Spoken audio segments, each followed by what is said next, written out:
Hey guys, welcome back to the Walker Family Farm. It's been a little while since we've had a garden update.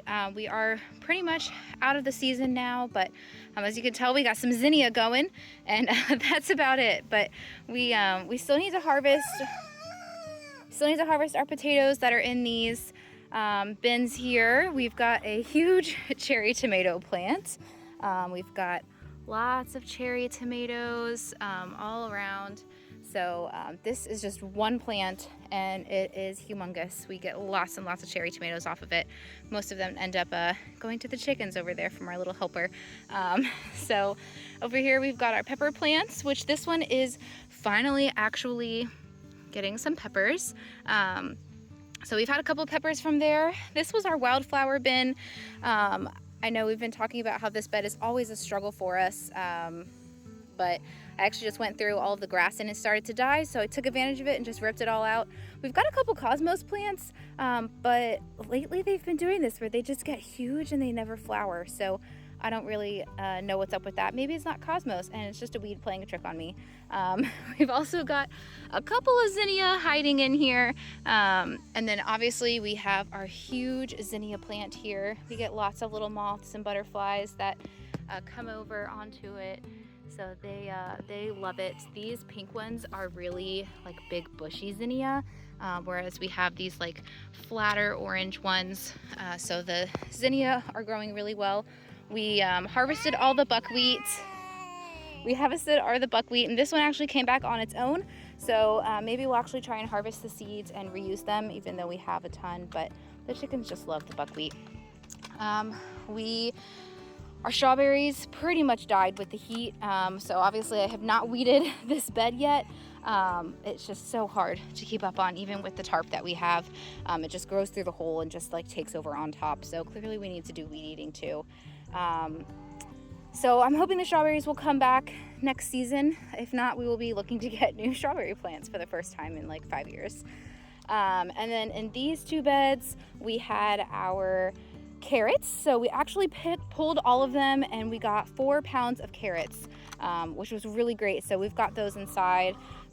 Super excited about all the carrots. Then we have our tomato plants. We've got a little bit of a cucumber coming back down here. I was actually going to say that our cucumber plants pretty much died off. We had one cucumber that we didn't catch and it stayed on the vine. And then the plant thinks that since it's made its fruit, it is all done and the plant dies since we didn't pick it in time.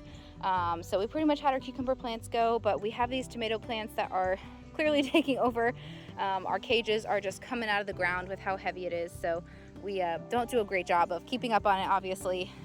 But that's kind of our gardening style, hands-off gardening. We've got lots of green tomatoes hiding in here, but they don't seem to ripen, or they get eaten off before they do ripen. So that is always a battle that we have. And then maybe this is one of the wild animals that's taking them before they ripen. Deer, raccoons, possums, we've got it all out here. So this one also has lots of little green tomatoes on it too.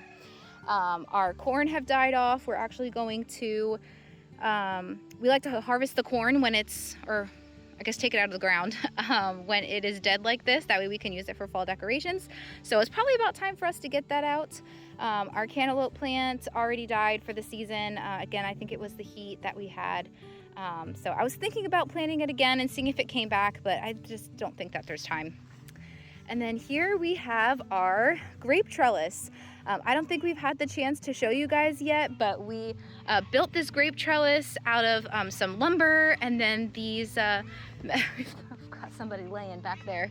And then we built out of these PVC pipe that we had, or not PVC pipe, like metal pipe that we had laying around. And then it took us about 4 tries, but we found some good brackets that will hold it all on. So we have the grapes from growing up the main stem here, and then we just tied it off using some string, some twine, and then you can see it's starting to kind of wrap around there. So we've got the grape plant going. We actually have decided to let this start going into 2 main branches now. We were just doing 1 main stem, so we're letting it start to branch off. And then this one has always been our troubled grape. You can see the Japanese beetles. We're really getting to this one, I think is what it was. But the new growth looks great. So it's not quite as big as the other one, but we do have a little secondary branch starting here as well. So hopefully we'll have some grapes here coming soon, maybe in a couple of years or so. But that is pretty much the garden update that we have for you guys. So as always, thanks for watching and stay healthy from the Walker Family Farm.